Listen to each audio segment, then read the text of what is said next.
When I was in high school, I sat through one of the best lessons on prayer. And it wasn't a sermon, it wasn't a Sunday school class. It was just a casual conversation that I had with one of the ministers in my church as we were walking the hallways.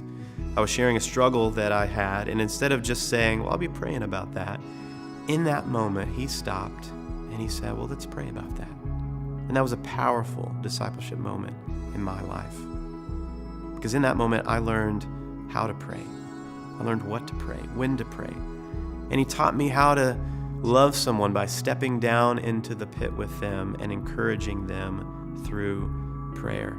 That's an example of a discipleship moment. And this brings us to the second element of our family discipleship framework, family discipleship moment.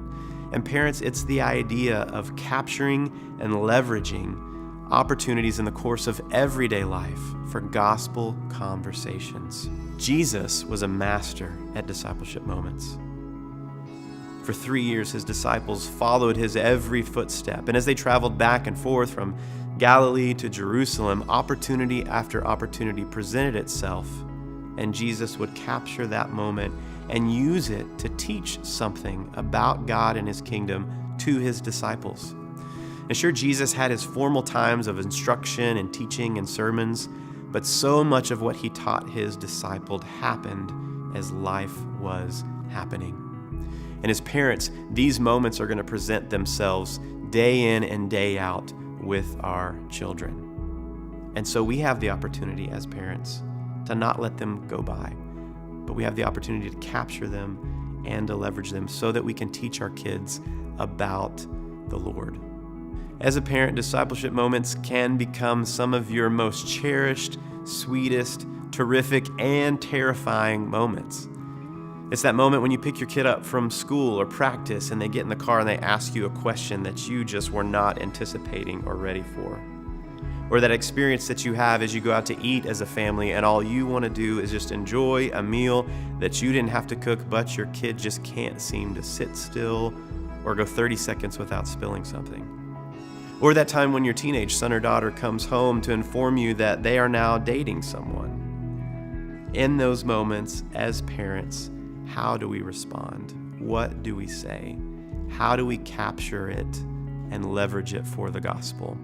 Well, there's a few keys to successful discipleship moments. The first is to just anticipate them. And so as a parent, as you're raising your children, just think about things that will happen just in the common course of everyday life as you raise your kids. So situations involving dishonesty or disobedience, questions about suffering or temptation, thoughts around friendship or dating or sex or marriage. These are all things that eventually will come to the surface when you interact with your children. And so why not think about them ahead of time and consider questions like, what does the Bible have to say about this? What is the right response in this situation? What is the way that Jesus would expect or anticipate us to handle this kind of situation? So those are ways that you can capture those moments. The second thing is just to be present with your children and to be attentive so that we don't miss them. There are so many things that when we are with our kids just scream and call for our attention.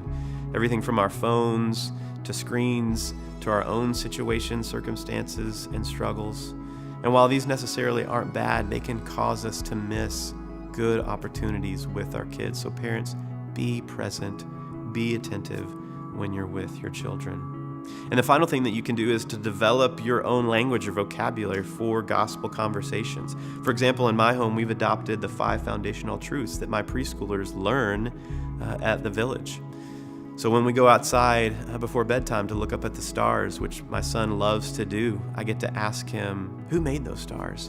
And because he hears it at church and when he hears it at home, my son can say, God made those stars. God made everything. What makes discipleship moments so powerful is that they are cumulative in their effect. And while they may seem like small, insignificant happenings throughout their day, picture each one as a small brick, which by itself doesn't make a house. But over time, as dozens and hundreds and thousands of these small bricks are laid, soon you will see a sure and steady structure. So parents, Don't miss these opportunities. Don't miss these moments. Anticipate them, recognize them, capture them, and leverage them for the gospel and for the good of your children.